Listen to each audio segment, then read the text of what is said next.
believe in the ripple effect.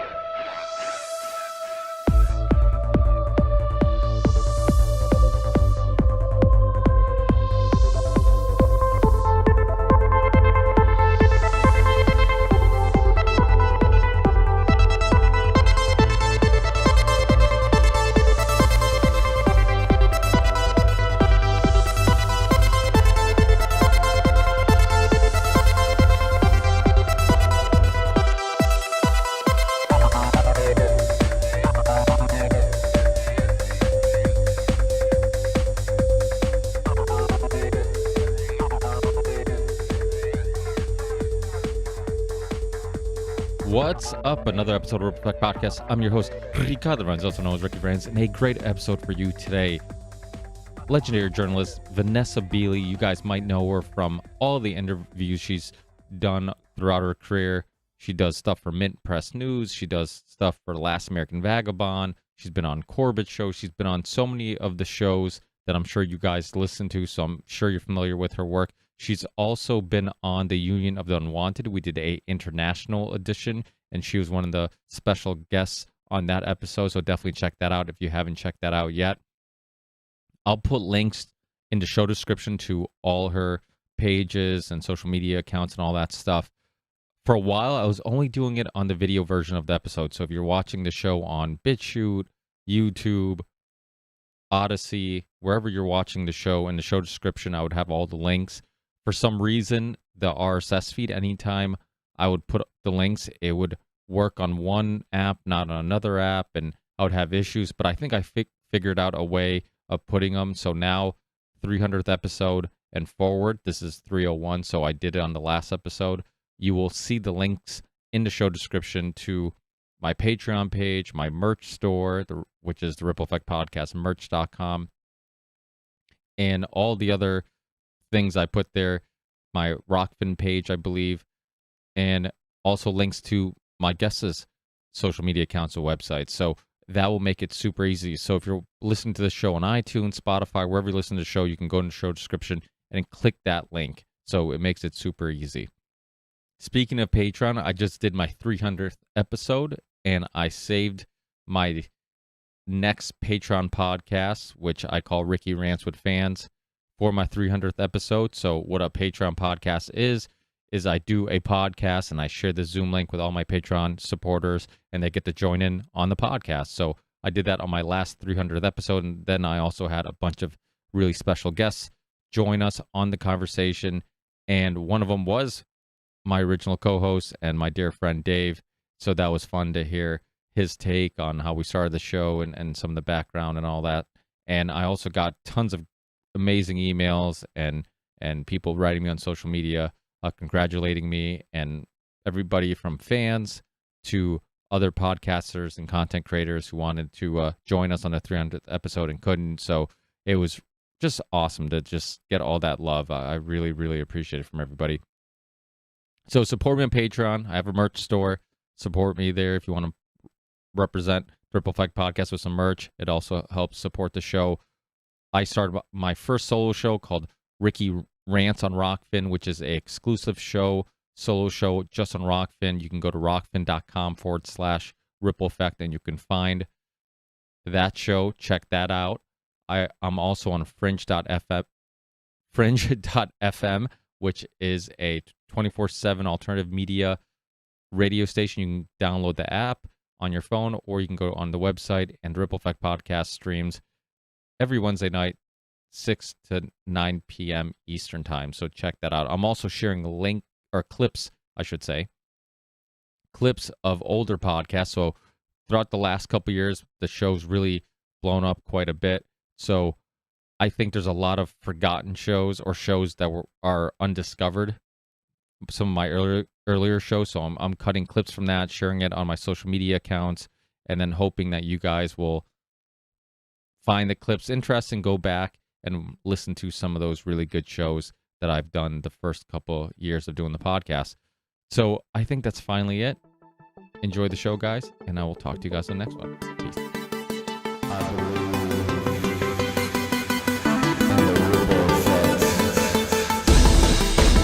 Last we talked about a lot of geopolitics and what's going on, obviously very important issues. But I think journalism is such an interesting field because it's one of those fields where obviously most likely you didn't get into it for the purpose of pursuing money. You went into it because you really have. No, I'm in seriously the wrong job if I wanted to do it for money. Yeah, it's not a great career choice if you're pursuing No. profit. So I think the type of people that go into this type of field is, to me, is very interesting. And I kind of want to get a little bit of your background, because I mean, you've been on a lot of shows that I listen to, and I'm sure a lot of listeners listen to. Last American Vagabond, James Corbett, Fault Lines. I mean, you've been interviewed on a lot of these shows throughout the years, talking about obviously geopolitics and what's going on in the Middle East and all over the world. But I'd like to get to know you and have the listeners get to know you as, like, what brought you here, what was this journey that brought you to wanting to pursue something that obviously isn't a very good career choice, like we said, in regards to money, but it's also dangerous and also requires 100% commitment and dealing with backlash and all this stuff. So what did lead you here? Oh God, that's a real $1 million question. Oh,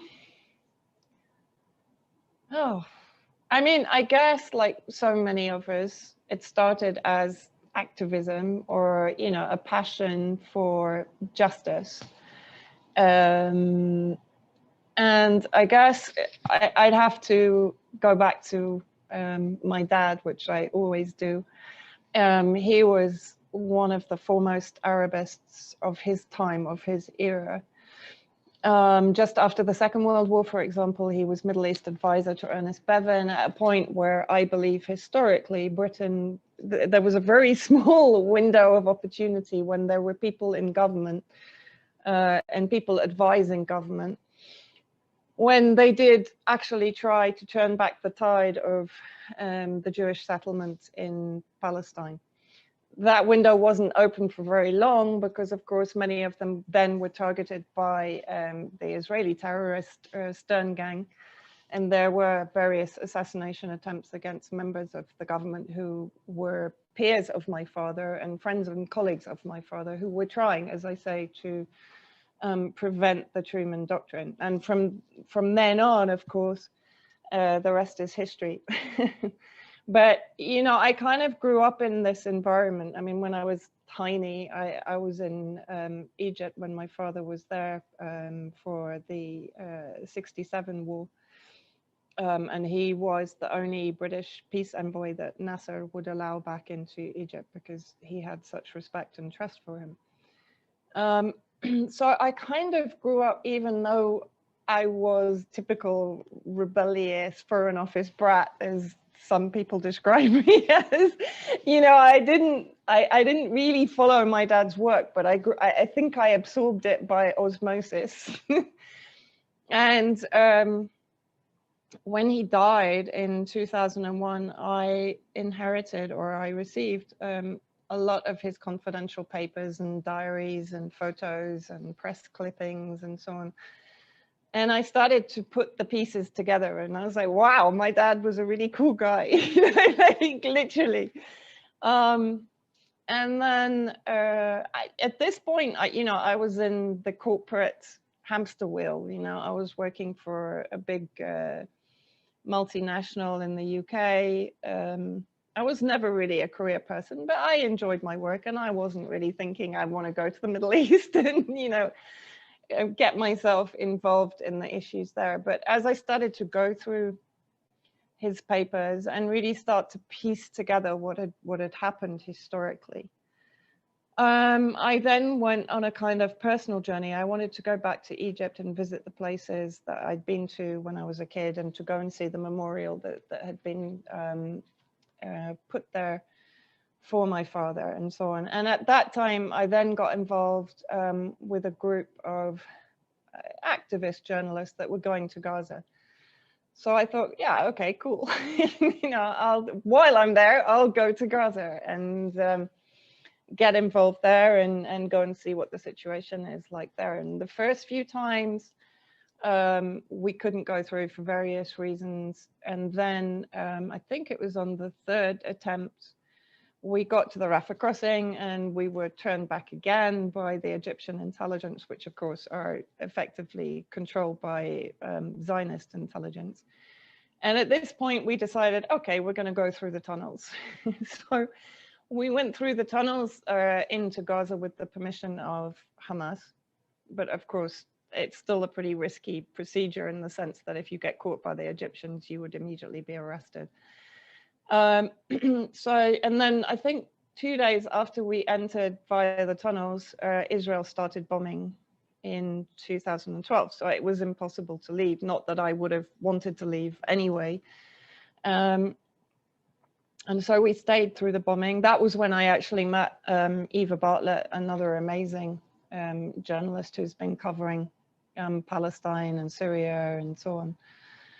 And so basically it sort of, it snowballed from there. Through Eva, I joined the Syria Solidarity Movement, which at that time was still sort of not, still trying to figure out exactly what was going on inside Syria. But something that happened in Gaza in 2013, when Israel bombed Damascus in April 2013, I was in Gaza at this time.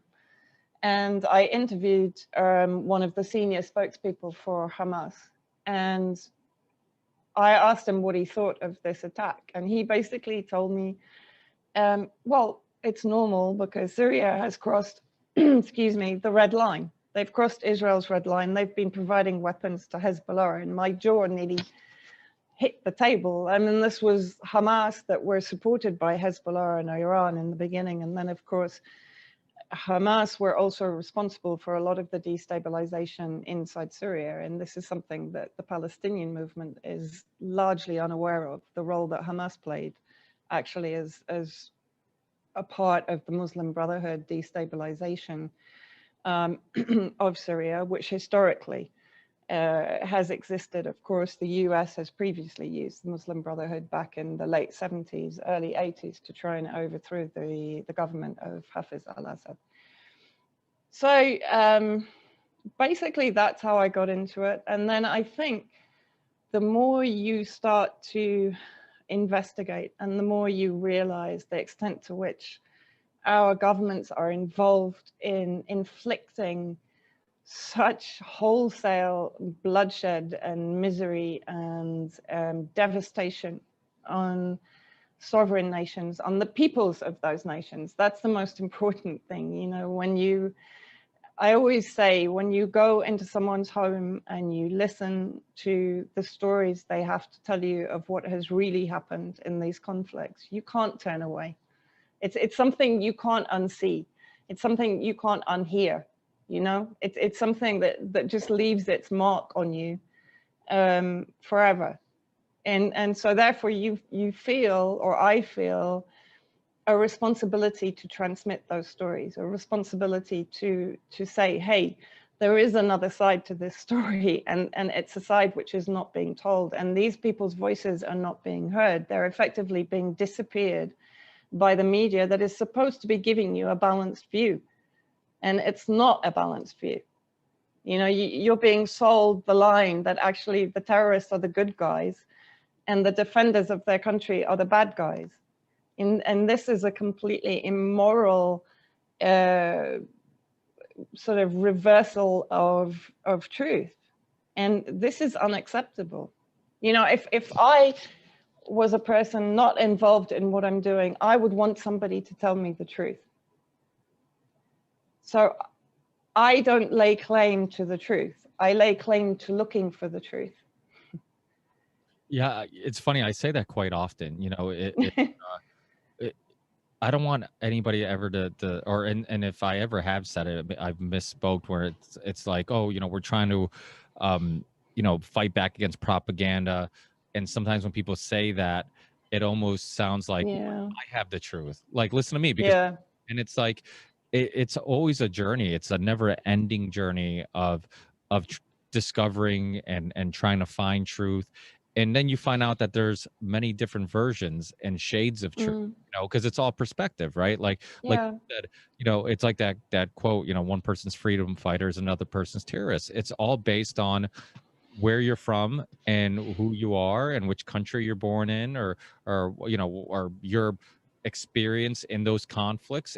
People can have justifications for things, and just like the US justifies or England justifies their interaction because of this reason or that reason, or you look at it historically. I mean, how many countries in Latin America did we get involved in their politics because of socialism? It's like, oh, we think socialism is bad, so we need to stop this. We need to stop what? A ism, a philosophy of how to govern a country. Yeah.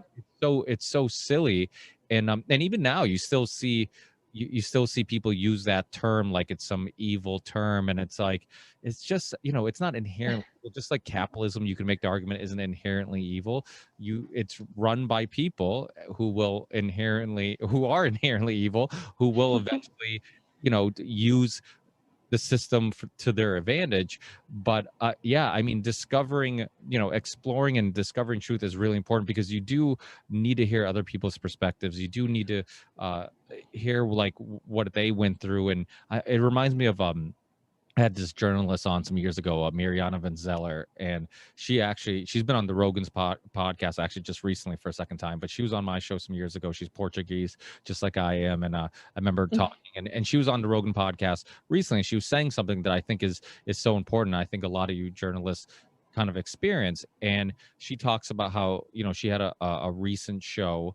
I think it was called like Trafficked or something like that, and she would talk to like scammers or drug traffickers, and some people would get mad because they felt like she was humanizing these people, who were doing bad things, but they're fucking human. And humans, have stories, and sometimes the story that led them to this thing that you might think is bad might be a really sad story. And it might have been because they had a lack of options, or because they were raised, born into a country that had, conflict or violence or all these things. So to me, it's like, I think it is really important to get these personal stories, because it, behind these things are humans. And to figure out their experiences and what led them there. And I think inherently most people are probably good, and maybe because of trauma or because of some poor environment, maybe that's what took them down that road, and hearing those stories are important.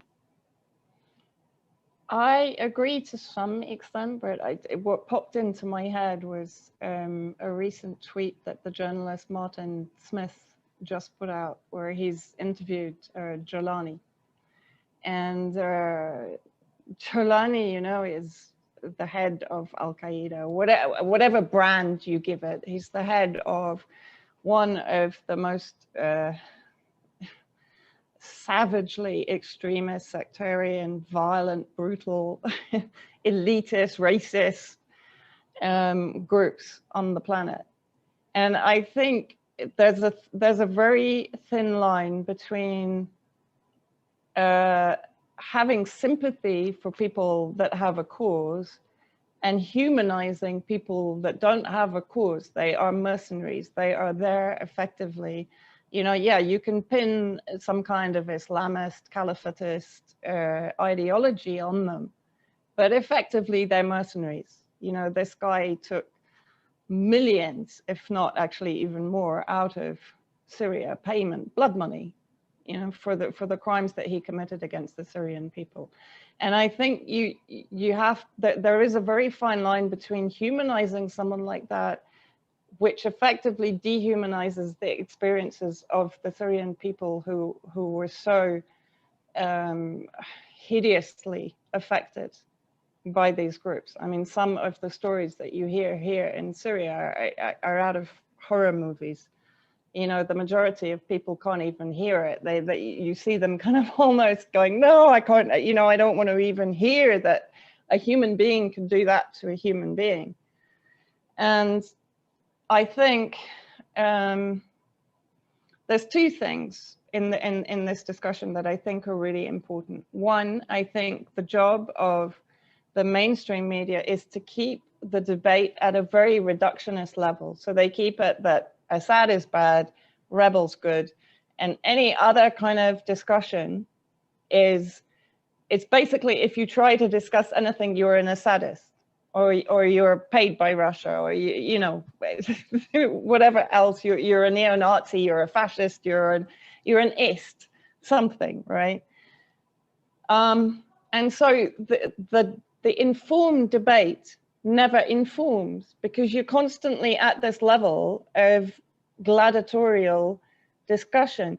You can't, you know, this war is full of nuance. It's full of complexity. It's full of gray areas, but you never get to discuss those areas because you're always fighting at this ridiculous kind of reductionist, simplistic level, where if you support Syrian sovereignty, you're an Assadist, right? If you support intervention, you're a terrorist supporter, and it never gets beyond that discussion level. It never goes any deeper.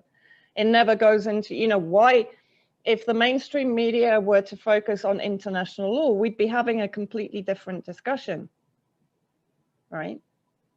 Because if you focus on international law, then it's clear what is wrong and what is right. The issues that Syria has as a country is no different to the issues that you have in the US or the issues that we have in the UK or in the EU, etc. Look at what Macron has been doing to his own civilians for 2 years. State-sanctioned violence and brutality. I mean, I've witnessed it. I went on a number of the Gilets jaunes, the yellow vest marches and protests in France when they started. And it's extraordinary. I haven't seen violence like that in any of the war zones that I've been in. Wow. You know, no, seriously. I mean, I've spent since 2016 a huge amount of time here in pretty heavy battles for liberation, military campaigns, and so on, attacks by terrorist groups, etc. Mortar attacks, rocket attack, missile attacks, cluster bomb attacks, etc. But I was a lot more scared in the Place de la République in Paris. I was a lot more scared of the French gendarmes there than I ever was here. So, you know, that's the thing. There is such a degradation of discourse now. You can't have a civilized discussion. It's impossible. And this way, the public remains uneducated. Because if, for example, they can see people on Twitter or on Facebook or on any of the social media platforms having a civilized debate, or if the BBC were to platform diverging views, for example, or CNN or any of the mainstream media were to actually allow diverging views onto their platforms without completely sort of attacking them the minute they come on, and shutting them down, if they actually allowed these views to be put across. Because at the end of the day, I'm only transmitting the voices of the Syrian people that I see here. You know, I'm not making stories up in my head and then telling you guys these stories. They're coming from the Syrian people. But it's the wrong Syrian people for the West, for the governments, for the UN, for the media. They don't want to hear from these Syrian people that support the Syrian government and the Syrian state and the Syrian army and the allies. And that's the majority of the Syrian people inside Syria. Yeah, you know, I think one of the problems with foreign policy that, and I've said this on the show a lot lately, is when I first started doing the podcast, one thing that I was the most passionate about, one of the things was anti-war, just getting people informed with what was going on overseas and the lies that they constantly, you know, it's, I always say like how politics and the military industrial complex, they benefit from our lack of long-term memory, because it's like they trick us every couple of years. It's like, no, this time this is a just war, just believe us, this war's gonna be justified. And then after like a couple of years, we're like, oh, that was a waste of money, oops. And it's like the majority of people still get to live their lives. Like they get to go out to eat with their friends, they get to wake up in the morning and bring their kid, well, they used to be able to bring their kids to school and do all the normal things. And so it was hard to get people upset and worked up about foreign policy because it didn't seem to have a direct effect on their personal lives. And that's why journalism was, to me, it was so important, because when you start putting faces, when you start seeing the images, like you said, you can't unsee that. You can't. And one thing our media is so good at doing is simplifying things. To us, like, we don't know the difference. I mean, we think that our conflict with Iran is just because we don't like Iran. We don't know anything about the history of, like, the Saudis and Iran, and how, obviously we're very friendly with the Saudis. The Saudis are bitter rivals with Iran. Maybe that's influencing some of our foreign policy. Like, we don't know any of these nuances. We don't know anything about World War One and how the Middle East was completely carved up after World War One, the Sykes-Picot Agreement, and how we created countries that weren't countries. And that's why I think history is so important. And it seems like America, like, there's a huge issue with, and me being a foreigner myself, I was born in Portugal. I came here when I was young. I have a lot of foreigner friends. I have friends from Estonia, from Lebanon, and I don't know, I've always just been attracted to other foreigners. And there's something about, like, coming from another country that it seems like they understand the world history much better. In America, it's like you live in a box where they force feed you American history. You think the world started when America started. Like, there's no pre-American history. And I'm just like, you go to there's castles that are older than your country. Like, there's a lot of shit that happened before your country was the country, and people Yeah. aren't aware of it. Or I think it just shows the power of propaganda, the Edward Bernays being able to understand how to tug at our emotions, how to indirectly influence us. You get guys like Noam Chomsky, manufacturing consent, and this whole idea of how to convince people of things. I mean, and it doesn't take much. I mean, we regurgitate terms without ever analyzing what we're actually saying. Like, for a while, when we're saying moderate rebels, oh, we're only giving to the moderate rebels. I'm like, is there a survey? Like, how do you hook them up to a lie detector test? I mean, how do we keep using this term like it's legitimate? Like, like giving weapons to people that we don't know what their motives are or what they're going to end up doing with those weapons is a good idea. I mean, it's crazy. Yeah, and I mean, this is where the media comes in, of course, and what's that saying? The lie's gone twice around the world by the time the truth catches up. I'm paraphrasing, but it's true, and it's a form of gaslighting. It's actually a continuous victim-abuser relationship between the state and the public. And the media is one of the weapons that the state uses to gaslight the people, and to change behavior, to influence perception, to influence bias. And as you rightly say, the US is brought up on exceptionalist ideals. I don't know how many times Obama used this phrase when he was president. Exceptionalism, exceptionalist country, etc., etc. It was really hammered home at the time, of course, that the CIA operation Timber Sycamore was running under his presidency, and training and equipping moderate rebels who, when they receive the weapons, they're handing them over to ISIS and Al Qaeda. All right. As you say, it's people forget history. They forget the devastation in Iraq on the basis of the dodgy dossier of the weapons of mass destruction, or the lie of the incubator babies, or Libya under the lie of Benghazi, etc. Syria is no different. In Syria, we have the chemical weapon narrative, which is falling apart real time. And yet somehow, because of course the media is not amplifying the truth or the evidence against the OPCW, and the evidence that shows the OPCW, the Organization for the Prohibition of Chemical Weapons, as being fraudulent and compromised and influenced by the interventionist powers within the UN Security Council, France, Britain, and the US, of course, that sit on the Security Council. the media, it circles its wagons around the propaganda and basically forms a firewall, and people don't really see beyond that unless they go looking for it. And this is another thing, that people have become lazy, they've become apathetic, you know, and they don't go looking for, they don't use their own rationale, they don't use their logical mind. This is part of the gaslighting, of course, because the whole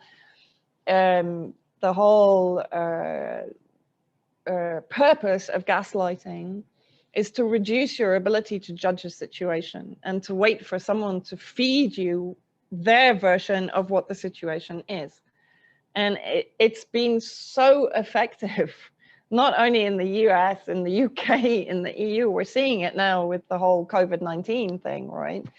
People are just frozen, and they're waiting for the media or for the government or for an institution or for a health organization or whatever to give them the information, instead of thinking, well, hold on, I know my own body, I know how I react, I know I have, you know, they're not taking that step back and thinking, but this doesn't make sense.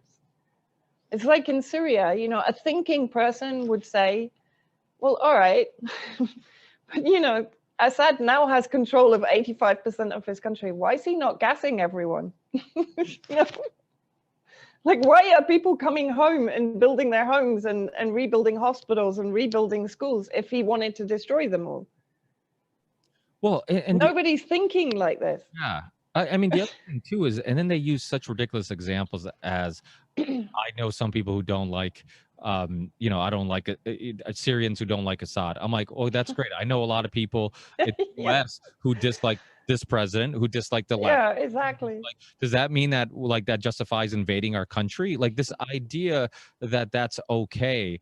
And, you know, and that's why when the, you know, the whole Trump election, when people were, and it's not just a Trump election, all the elections in the US, anytime there's even a hint of possibility that somebody could have had some influence on what was going on in our country and people are outraged, I'm like, we do that all the time, everywhere. I mean, Yeah. caught doing it. I mean, look at that Ukraine tape, you know, that came out, and it's like it was brushed under a rug. Like, nobody talks about it. Like, we literally had somebody from the US on tape talking about influencing the politics in Ukraine. How is this not important? How is this not discussed over and over again? How are we not, like, doing an investigation on, like, who's doing this, who's benefiting, why, and all these other things that should be? And it's because it doesn't, it does, the whole political illusion gets broken down when you talk about war, because they all agree on war. It doesn't matter if it's Obama, if it's, you know, if it was Clinton, Bush. Our foreign policy doesn't change that much, you know. And Trump, yeah, I mean, he didn't start any war, but he definitely didn't stop any either. No, he didn't stop any. And you know, my belief is, when I look at the timeline of when the elections happened and Clinton lost to Trump, I don't believe, you know, any elections actually are fair elections. You know, in the US, you don't have two parties. You just have two streams heading in the same direction, basically, right? In the UK now, we don't have an opposition.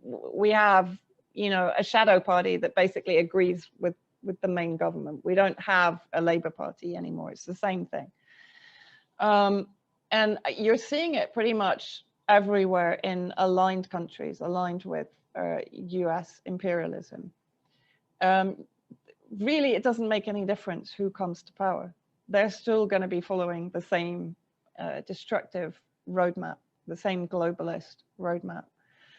And when I look at the timing of the 2016 election, Russia had just come into the war in Syria at the behest of the Syrian government, right? So a legitimate ally invited to come to the aid of a struggling government that was being invaded from all sides by members of the US alliance.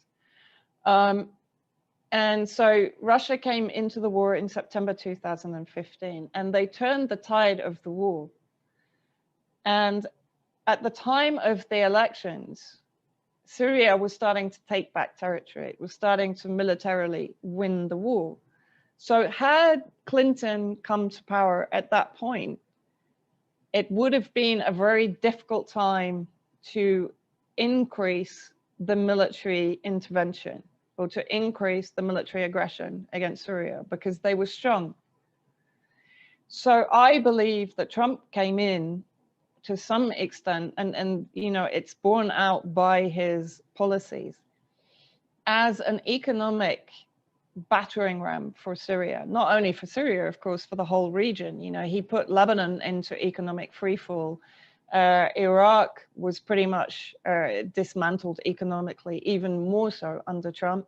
And Syria, of course, he increased the economic sanctions in 2019 under the Caesar law, which is based on another fraudulent report put together by commissioned by Qatar, of course, who were funding Al-Qaeda in Syria, and commissioned by a British company.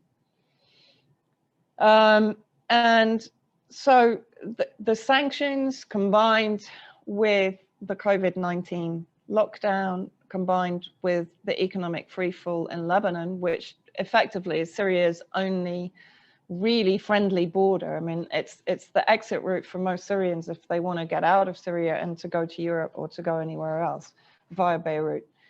The combination of that, of course, despite the military victory, this was almost more damaging than the military aggression. You know, economic aggression is far more insidious, far more destructive, especially over 4 years, than military aggression, because it's almost like after the military victory, people then need to recover. And if you put down the economic, you double down on the economic aggression, of course they can't. They can't restore, they can't rebuild. We don't have, I mean, I say we because I'm living here.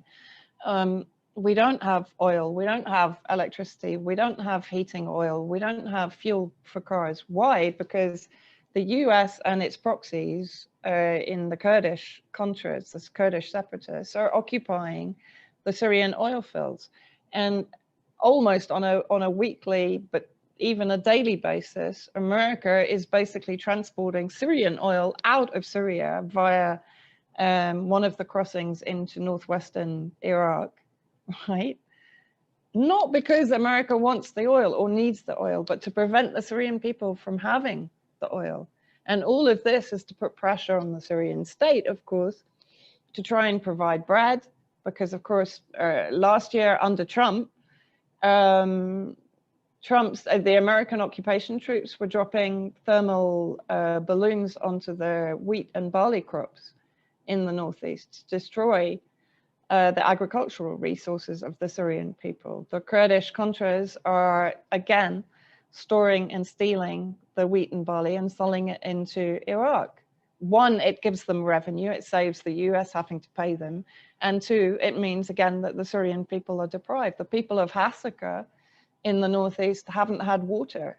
1 million people deprived of water by Turkey, right? But the Kurds then are also occupying their bread factories, their wheat and barley stores. So effectively, these people are being starved, right? Yeah, Routes out of Deir ez-Zor, out of the oil areas. So it was attacking the Syrian Arab army on those routes. But of course, that is also the main route for the oil convoys to come into Syria. So, you know, under Trump, no, he didn't start any military wars, but he sustained the existing military wars and he increased the economic pressure from every possible angle.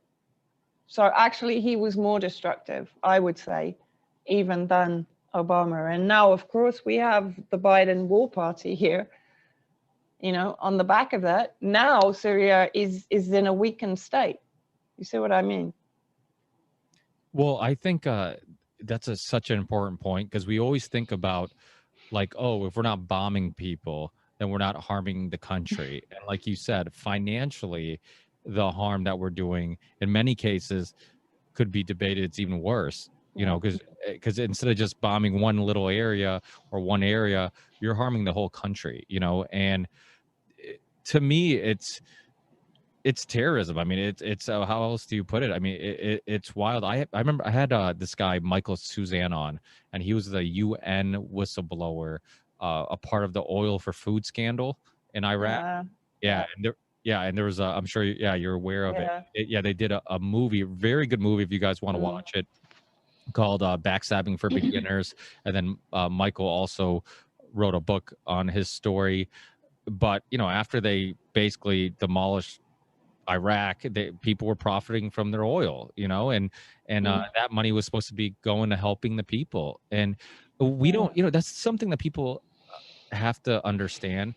All this bullshit reasoning to why we support one country and we don't support another country. I always use Saudi Arabia as a perfect example, because it's like, if this is really about freedoms or rights of people, I mean, we're talking about one of our closest allies has Sharia law. I mean, is it really about human rights? Is it really about, you know, and then who are we to say that, like, because they're not living like us, that we need to save them from their way of life? There is a very underrated, it wasn't supposed to be a debate because they're friends and they like each other, but it kind of turned into a debate with Dan Carlin from Hardcore History, who's been on my show before some years ago, and then Sam Harris.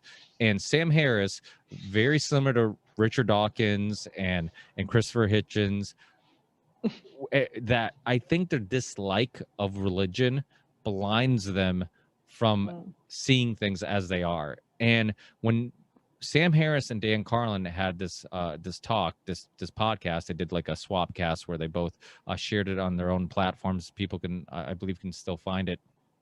They Sam Harris was talking about like the Middle East and, you know, how we should save women from having to wear things on their faces and all this stuff. And Dan Carlin, knowing history, and I don't always agree with Dan Carlin, but I think when you get a historian who knows history as well as he does have interesting perspectives. And he was saying, he's like, well, who are we to say that we, you know, like they do want to live the way we live? You know, they might look at us as, you know, like, oh, our way of life is incorrect. So it's like this idea of like forcing your way of life on other people.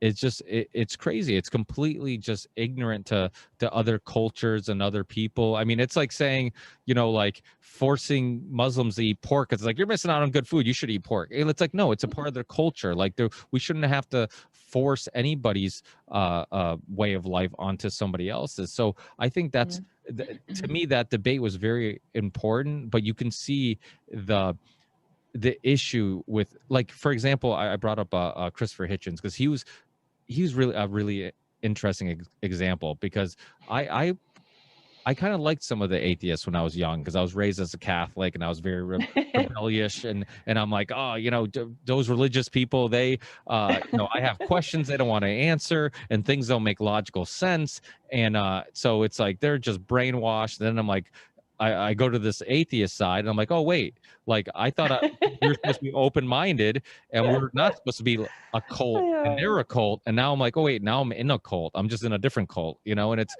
so it just, Christopher Hitchens, he wrote the book The Trials of Henry Kissinger, and there's a good documentary about it too. So he understood like war propaganda and all this stuff. But then when the Iraq thing happened and we wanted to invade Iraq, and so did the UK, he fell for it. He's like, yeah, all these crazy extremists. And I'm like, your hatred for religion has completely blinded you.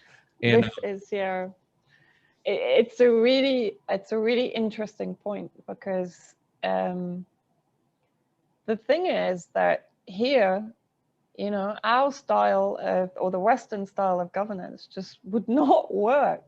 I mean, you're talking about a society, and although it's predominantly Muslim, of course, Syria is also home to probably the largest population of Christians, of Druze, of Alawite, of Shia, of Sunni. So it's a multicultural secular society. Everyone lives as neighbors, close together, etc.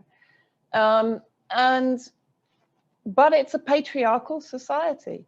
You know, whether it's Christian, whether it's Druze, whether it's Muslim, whether it's Ismaili, You know, as I say, there are huge numbers of different faiths and sects here in Syria, all of whom prior to this war were living side by side. But all of them are patriarchal communities, right? And effectively, that is how they view President Assad. And, you know, believe me, I've spent a huge amount of time here. I mean, I've lived here now since October 2019. So I kind of do know what I'm talking about. And I can go to areas that are having issues. For example, they have issues with electricity, they have issues with water, they have, you know, all sorts of things. And I've interviewed people that are ranting about, why doesn't the government do this? Why don't they do this? Why don't they bring us? Why don't we? Why, right? But at the end of that venting, they all go, but God bless President Assad. Why? Because you have to see this as you would see a family here. The daughter or the son might fall out with their dad because he's too strict, or because, you know, or he imposes rules that they don't like, or whatever. But at the end of the day, if they're in trouble, where do they go? They go to their dad. And that's what society is like here. They can complain as much as they like, but they will all say to me, even if we're against the government, the red line is the president, right? Because that is their stability. That's their father figure. We don't kind of have that in the West. We sort of still look for somebody to lead us and to, as I say, to provide answers to us instead of looking for them ourselves. But society here is very different. And as you say, we can't impose our views on it. You know, what if we have a government that's atheist in the US and it basically wants to get rid of all religion, but at the same time, of course, imposing a backward medieval Dark Ages Islamist regime on Syria, because effectively that's what the US wants here. So this is the crazy hypocrisy of this, right? They want to effectively get rid of a government that doesn't agree with them and doesn't comply with their foreign policy, with their economic policy, with their globalist policy, etc. It's an enemy of their allies. It's an enemy of Saudi Arabia. It's an enemy of Israel, right? So it doesn't comply. It doesn't meet requirements. It's not fit for purpose.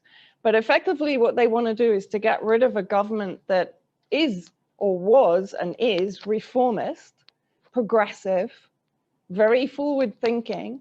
I mean, both the president and his wife were educated. She was born in the UK and brought up in the UK. He was educated in the UK.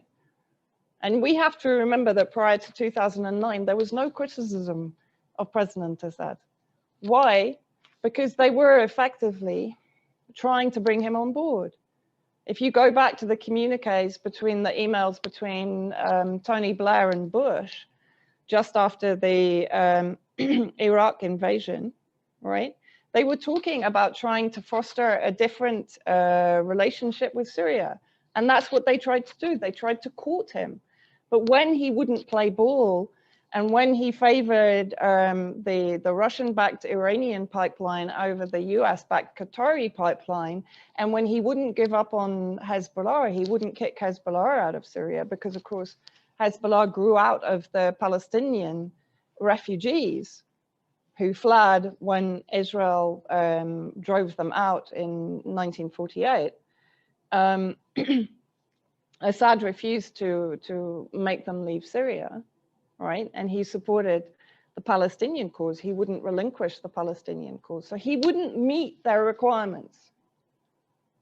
That's why this war happened, not because he's a bad guy, because he simply wouldn't do what they wanted. That's the bottom line, right? And you know, if you read, he was a bad guy, they would not have any problem with him if he played ball.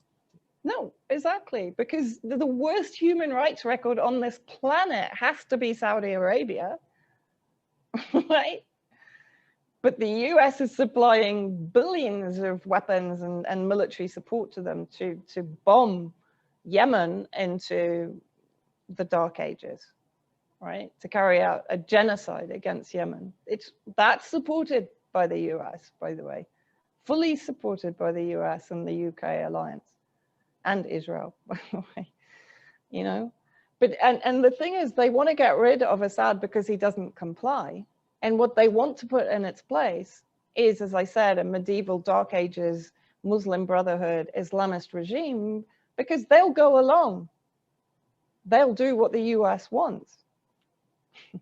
Or, of course, if that fails, they'll try to divide Syria into sectarian statelets. They'll partition. Because as you talked about post World War I, of course, that was Britain's forte, was to basically create bloodshed in the future, like India and Kashmir, like Balfour, etc., Sykes-Picot, right? Yeah. This is what they do. You know, Yemen, before the war started in March 2015, the Saudi project was to divide Yemen into, I think it was 6 or 7 statelets, isolating their enemies, of course, in Ansarullah, right? So this is always plan B. If you can't overthrow the government, let's carve up the country into sectarian states, which will be continuously in conflict with each other. So we destabilize it, we weaken it, and then we can do what we want anyway, which is exactly what's happening. The US is taking the oil. Yeah, I call it the resource curse. It's yeah. Why are all the countries with all the most natural resources also the poorest countries? It's because other people from the outside are coming in and raping them of their resources. And you know, like you said, we never go to the Middle East or anywhere to stabilize things. We want things unstable because it always justifies our interaction. It justifies, it's like, oh, look, this country's a mess. Well, let's get involved. Let's put a base here. Let's put a base there. Let's put a, you know, it's wild. I mean, it's wild how much money we spend on defense. Well, it's funny we call it defense. For people who aren't aware, it used to be called the Department of War, because, and that's what it should still be called. Now it's called the Department of Defense. Who are we defending? What are you defending? Yeah, it's so wild. You know, I mean, Bernie Sanders, when he talks about some of his socialist ideas, and you know, people are always like, how are you going to pay for this? How are you going to pay for that? He said something that's so true. He's like, do we ever ask how we're going to pay for that war? And it's so true. Like, we spend billions of dollars and we overpay for stuff all the time. And this is taxpayers' money to go to conflicts in countries that most Americans couldn't find on a map, you know, and it's, I mean, a prime example is, what is it, the 1.3 million that's just been given to the propaganda construct, the Al-Qaeda linked white helmets, to make PPE in Idlib for Al-Qaeda. Right? I mean, this is sheer insanity. This is only a small drop, but this is the insanity of it. So meanwhile, health services are struggling, apparently. You know, people don't have health insurance in the US, but hey, don't worry, we'll give 1.3 million to the white helmets, which will be pocketed by Al-Qaeda and probably by weapons, etc. But it doesn't matter, because the story is we're giving it to them to make PPE to protect people from corona. Let's not get into the whole corona thing, but I mean, you know, it's but you know, it's complete insanity. Well, war is kind of related, because something that boggles my mind is how people would say things like, oh, how could all these countries be working together? How could we cause so many deaths knowingly? You know, like this idea that like we would use false information, or we would be okay with false information that could lead to deaths. I just want to shake people. I'm like, where the hell have you been? Have you looked at like every war we've ever been involved in? Like, they're okay with people dying. They're like, that's complete, like this idea, like that it just drives me nuts. It drives me nuts, because I think it's, you know, it's almost like ignorance is bliss. It's easier to believe and probably easier to wake up in the morning thinking that the countries and the things that happen in the world have some good purposes. And it's like, it's hard to believe that we're run by a bunch of lunatics who could care less about us, who could care less, you know, like this isn't you know, somebody said this on a YouTube comment once, and it stuck with me. We were talking about the left-right paradigm and how people get caught up in the tribalism of the left-right thing, and he's like, it's not left, or is it not red versus blue, it's them versus you, you know? And it's so true. Like this, it's like, it's not like, it's divide and conquer. They have us all fighting amongst ourselves because it makes it easier to control us, because we're focused on the wrong people. We're focused on that person because, you know, he likes Trump or doesn't like Trump, or likes Biden or doesn't like Biden, or wants to defund the police or doesn't. And it's like, at the end of the day, none of them give a shit about any of us. We should all be on the same team, you know? And Exactly. yeah. Because all these movements, you know, so many of them are created in order to do exactly this, to create divide. And, you know, we kind of fall for it. You know, you're against BLM, you're for BLM, you're against defunding the police, you're against defunding the police. Yeah, you're absolutely right. And, you know, get out of the left-right paradigm. We talked about this on their show the other day, right? You know, we shouldn't be looking at these kind of little prisms they want to put us in, right? The optic is much bigger, and the optic is them, right? Because they're controlling all of this. It's the same, exactly what has happened in Syria. You know, they've tried to turn various sectors of society against each other. It's kind of failed, to be honest, because Syria has such a history of multicultural society and secularism. It really failed. It's been tough, but it's failed. And of course, you have separatists within the Kurds and so on and so forth, and those are being exploited, yes. But they're a relatively small percentage. If the US left the northeast tomorrow, the Kurds would start talking to Damascus because they're in a huge minority, right? And the US knows that. That's why they're power multiplying them. But that's effectively what they're doing to us now. You know, the hybrid war, the multi-spectrum war is being waged against us. We're facing food shortages. We're facing economic pressures. Effectively, we're facing sanctions. We're facing draconian, disproportionate measures to deal with a virus that is leading to economic collapse. It's leading to child abuse. It's leading to depression and suicides. I mean, in London alone, in October 2020, the emergency services were dealing with 37 suicide attempts per day, right? We're dealing with mass homelessness, poverty, deprivation, child poverty, you know, and heading for this kind of hideous data colony AI future, which nobody wants, but nobody is waking up to the fact that that's where we're going. Because like you said, they don't understand that we are ruled by psychopaths. Where at best they're sociopaths, at worst they're psychopaths. And they've been killing people on this planet for decades, if not centuries, right? And you know, we have to start waking up to this without panic, because at the end of the day, we are the powerful. You know, we outnumber them hugely. They have the resources, but look, I look at Syria as a kind of success story. The fact that absolute non-entities like myself, and I'm sorry, Eva, we are non-entities. We're not backed by any huge conglomerate media organization, right? We do everything off our own back. But we've had enough of an influence that we're being attacked by the BBC, by the Guardian, by the Times, by Vice News, by governments, by the UN, right? I'm mentioned in Bellingcat's book. I'm really chuffed with that, you know? So it's proof, it's living. If there's one reason I do what I do, it's to show that an ordinary person can do something. You can create a ripple. You can create. Yeah, I'm nothing. I'm not, as they keep telling me, I'm not a qualified journalist, right? I don't have a degree in journalism.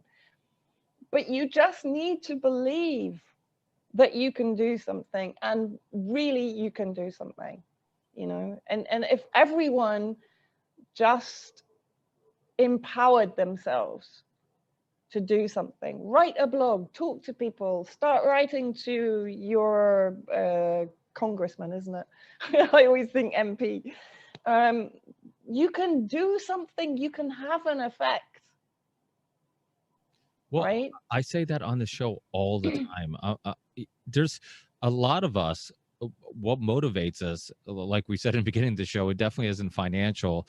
Usually, a lot of these pursuits are awful financial decisions, but it is one of those things where it's like I don't know what type of impact I can make or how big it's going to be, but Mhm. I can look in the mirror knowing I tried. And in Exactly. many cases, that impact, I mean, if you really attempt it and you're passionate, you're going to make a much bigger impact than you think. I mean, I named the podcast the Ripple Effect Podcast when I first started it because it was my way of trying to start my own ripple. It was my way of trying to do something. And Yeah. last night I just had my 300th episode, and it was just, it's like, well, the average podcast, I think they say, is like 7 episodes.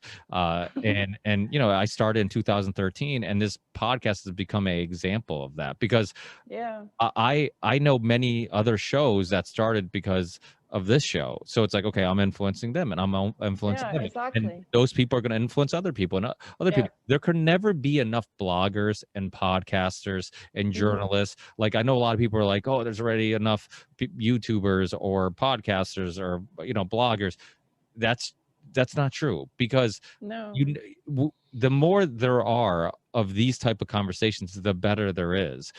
And they might not run into my work or your work or somebody else, but they Hmm. might run into that blogger who just started and now is Yeah. making an impact. So I forget the quote, but it's like the second you think you can't do anything, you've already lost. Yeah.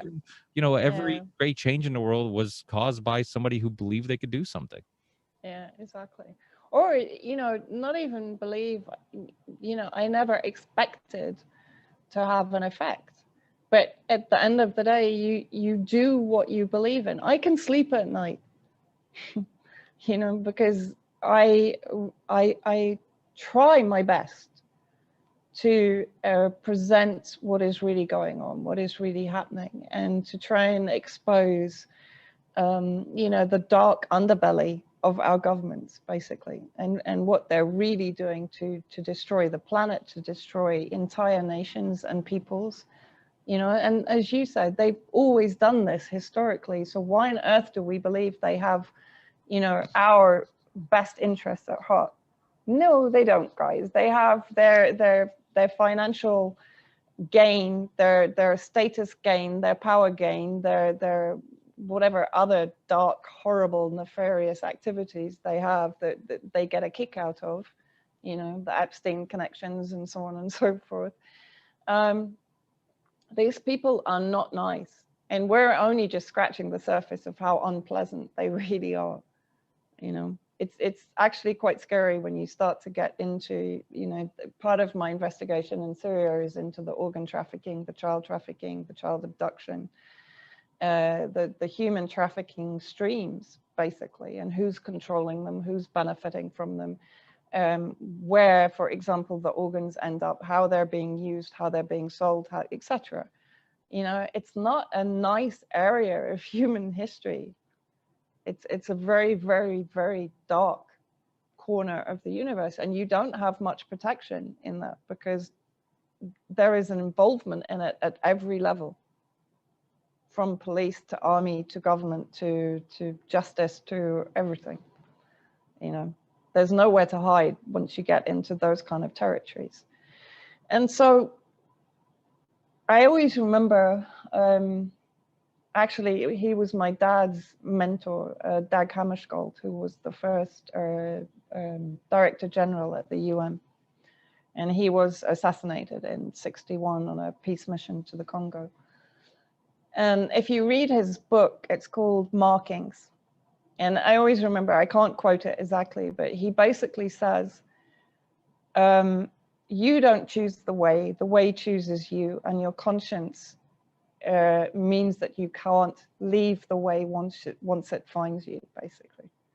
And that's what it is. That's all it is. It's that simple. It's not, you don't go into it thinking, yeah, I'm going to change the world. I'm going to, no, your conscience leads you, and that's it.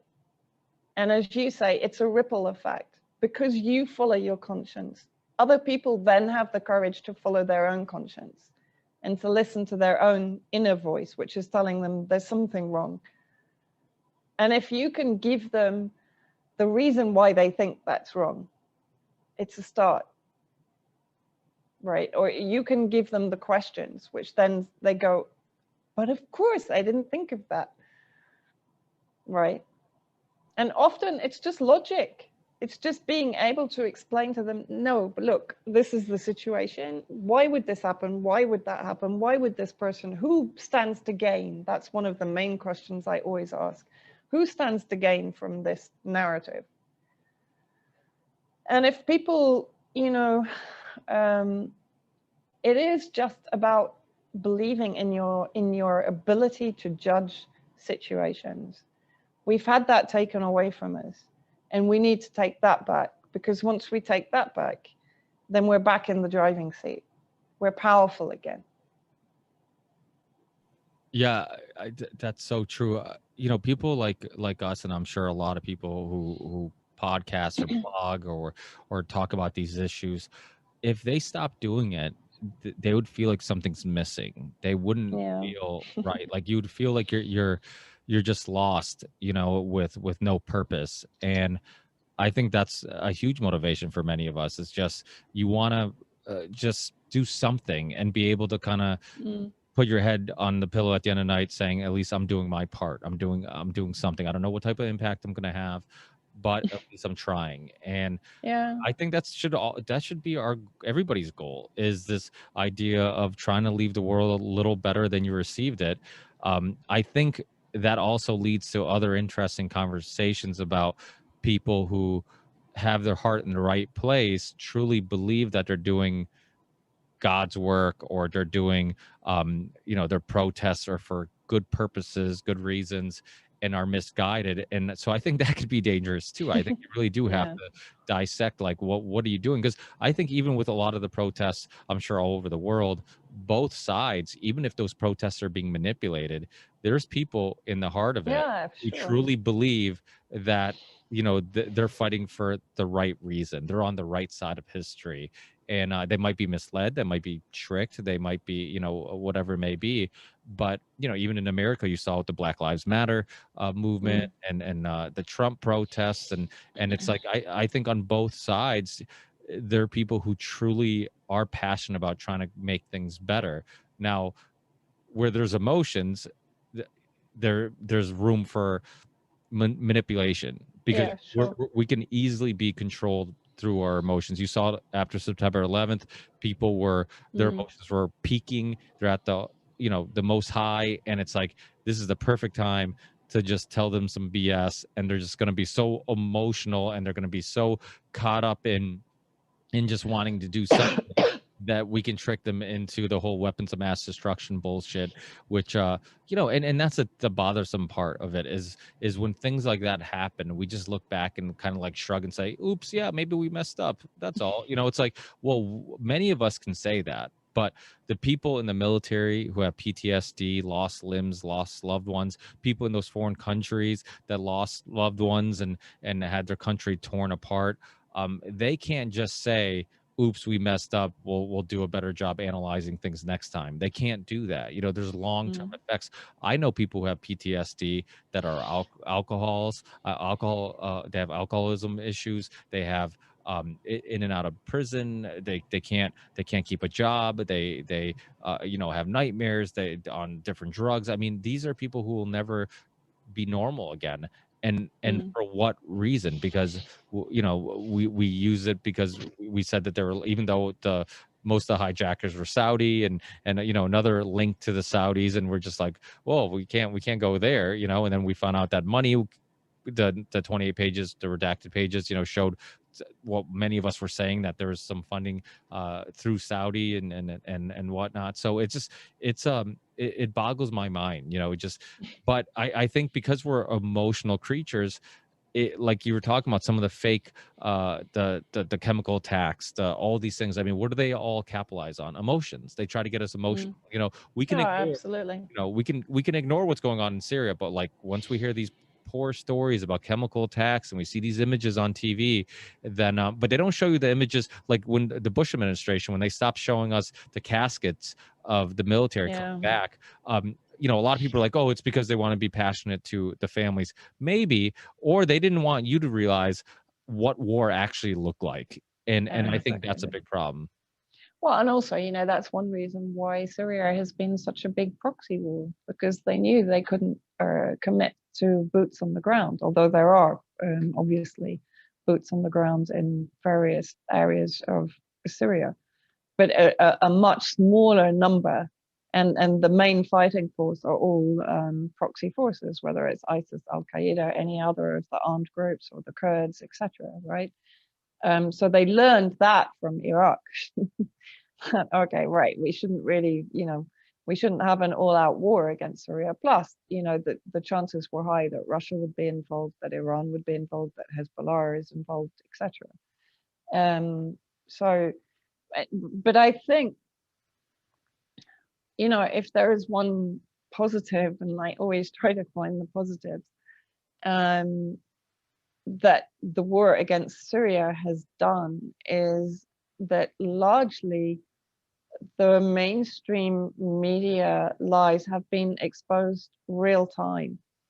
You know, with Iraq, the weapons of mass destruction was really maintained throughout the devastation of Iraq, the whole shock and awe campaign. It was only really later revealed that we started to look back and go, oh, well, actually, yeah, we kind of destroyed the whole country, you know, depleted uranium. We sold our oil for nothing, actually, over a dodgy dossier, right? But in Syria, it's literally being exposed real time. Syria is opening people's eyes to the criminality of our governments, what they will do to achieve their aims. And effectively, you know, it's mass murder, what has gone on here. And what I always say also, you know, when, as I said, I haven't really, you know, I don't often tell the stories that I hear, the more horrific stories, but what these terrorists are doing here is only a reflection of the people in power that are financing them and arming them and endorsing their crimes. So, you know, when they show a video of a baby at the UN having a hypodermic needle plunged into its heart while it's still alive, and the needle moved around like this, and Samantha Power is coming out in tears and saying, you know, that the monster Assad has gassed these babies when they were effectively killed on film. This was in Sarmin 2015, and the Swedish Doctors for Human Rights organization did a review of the actual footage that was used. It was shown at the UN to criminalize the Syrian government. So these people can watch a kid being killed, a baby being killed on film by the terrorists that they are supporting, and they can come out and still point the finger at the Syrian Arab army that is trying to defend its country against these monsters. So these are the people you're dealing with. These are the people who will describe monsters as angels, right? I mean, it's just, it's unbelievable. And people need to really understand this. Do you think it's because it's something I've pondered on quite a bit too? It's like, do you think it's solely motivated by profits and power, or does some of them are they actually crazy enough to think that their decisions are for the greater good? Like they're the, you know, because I always say how like we in the US we make fun of the UK about like, oh, they still have a monarchy. Look how silly they are that they still call people kings and queens. And I'm like, well, you know, the elite in America also think that they're a class above us and that they're the only ones who are intelligent enough and uh, are the ones who should be making these decisions because we're not capable of it, and they should be ruling over us. So just because we don't call them kings and queens, those elite families, they have the same type of psychology. I don't know. I mean, that's a really interesting question. I remember, I think it was around 2016. I was actually messaged by the former US ambassador to Syria, Robert Ford, And I had a series of conversations with him, which were very weird, actually. And at one point, he actually tried to kind of defend his actions supporting the death squads in Iraq, right? And I remember saying to him, don't come to me to wash your conscience, but there was a real feeling of he needed to kind of confess, you know. And I think with many of these people, they probably go into whatever it is, into government, into think tanks, into whatever institution they go into with maybe good intentions. And then I think what happens is you do one thing. It's a bit like the whole Epstein blackmail club, right? You do one thing, they've got you, right? And then it goes from there. And then the higher up the chain you go, the harder you can't escape then. Then you're stuck in it. And I think that is the case for many.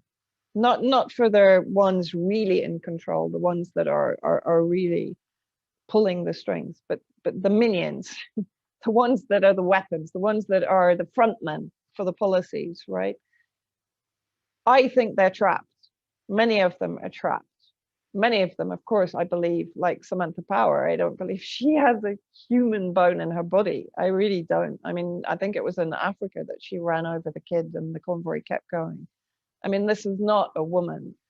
Anyone who could have watched that video and then still maintain the narrative and not question what the hell happened in that video is not humane. She might be human, but she's not humane. Right. Yeah. But there are others, I think, that just get trapped into the system and then there's no way out. Because if they come out, one, their lives might be threatened, like many of the whistleblowers, but they lose their status, they lose they lose all of the advantages they have. They probably bought 3 or 4 houses and they're afraid they're going to lose the houses. The kids won't get educated. I mean, it's the same in the UK. Saudi Arabia pays a lot of the politicians in the UK. And those payments pay for the kids to go to Oxford University or Cambridge University. They're not gonna walk away from that, Corruption is rife everywhere in the world. And then they point the finger at a country like Syria in the middle of a 10-year war with economic sanctions. Go, see, look, they're corrupt. Well, hi. Of course they're corrupt. There's a war economy going on here. Well, it's same with the political assassinations. We look at other countries and we're like, hey, look, they they politically assassinate people. Oh my God, it's like, well, hang on, Trump politically assassinated Soleimani last year. Yeah, and then you look at talked about Iraq, some of the inspectors from the UK that were in Iraq, and inspecting some of the whistleblowers, the weapons of mass destruction inspectors. I mean, there's so many stories of this, but you're right. I mean, it's almost a reflection of how people are in general. Like it's much easier to judge others than it is to judge ourselves. It's like, oh, every time I try to hang out with this dude, he always blows me off, and then the second they want to hang out, you blow them off. It's like yeah, exactly. We never want to look in the mirror and kind of be honest with ourselves. So for people listening who want, because after your last appearance, I had quite a few people hit me up about what's the best spot to keep up with your work and what you're doing. I know you're on Twitter, you have a Patreon page if they want to support you. Let us know about those spots and any other spots that they can keep in touch. Well, I'm kind of trying to spread myself out a bit more now because of the huge censorship that's coming in. I mean, I think I'm on a 7-day ban on Facebook at the moment, and I've had so many YouTube strikes. I'm just waiting for the last one, and blah blah blah. So I'm on Rockven. I'm writing at Unlimited Hangout for RT. UK column in the UK that does an amazing job. UK column news. My Patreon, my blog is The Wall Will Fall. And I'm kind of, I'll keep you updated, but yeah, I'm trying to kind of run a number of other sites, but I'm stretched a bit thin at the moment. Trying to update them all. There might be somebody who can help because so one thing I've done a really good job throughout these years doing 300 episodes is networking with people, and I've talked to people, and I try to connect with people who can help That further would be out. amazing. And so there's this guy Matt who he runs Content Safe, and so we did a Union of the Unwanted show because we've done a lot of the Union of the Unwanted shows on censorship because that was kind of what sparked the whole idea. And we did one with a bunch of alternative media platforms. Jamie from Rockfin was on there. I finally just started doing a solo show on Rockfin.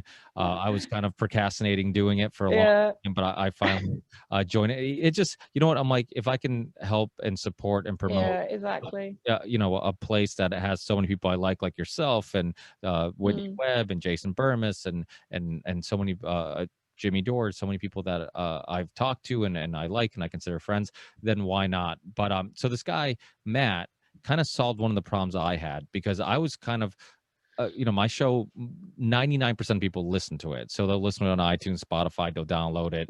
And so the video part of it's like not really that important to me. Plus, it was a lot of work to jump around from like, okay, YouTube's gonna censor me eventually. So do I start uploading all my stuff to BitChute? Well, what if BitChute becomes one of those failure stories, and the next big thing's Odyssey or Float or whatever? So I'm like, the only way to prevent that, because some people are on D Live, some people are, they're all over the place. So I'm like, do I have to upload on every website? I'm like, this takes forever.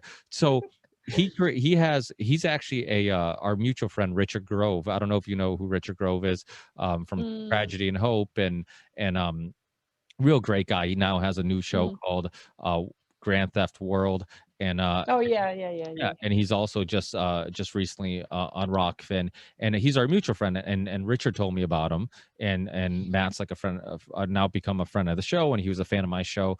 He created software that can sync your work to all the places at once. So now I upload to YouTube, like this video will go up on YouTube, and within a day or two, it will automatically be on Odyssey, Float, BitChute, and I think that's everywhere. But I might be missing a spot. But it goes to all these locations, and all I have to do is upload to one spot.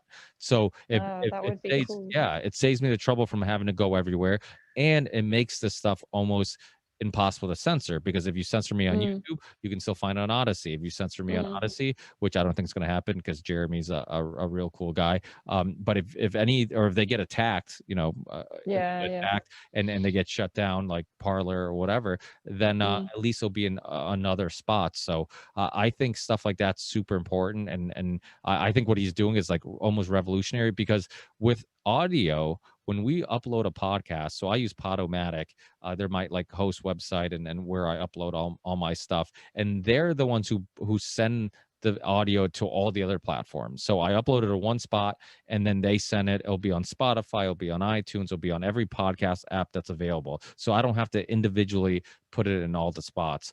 But there was no thing like that for video. So now he's kind of solved that, and he's a big fan of alternative media. He's probably a big fan of yours, because he's you know, he likes and listens to all the same shows I listen to. So one of his motivations is not just to like come up with cool new technology, but it is cool new technology that protects alternative media and journalists. That's really cool. So I'll have to connect you with him and see if he. Yeah, that would be great.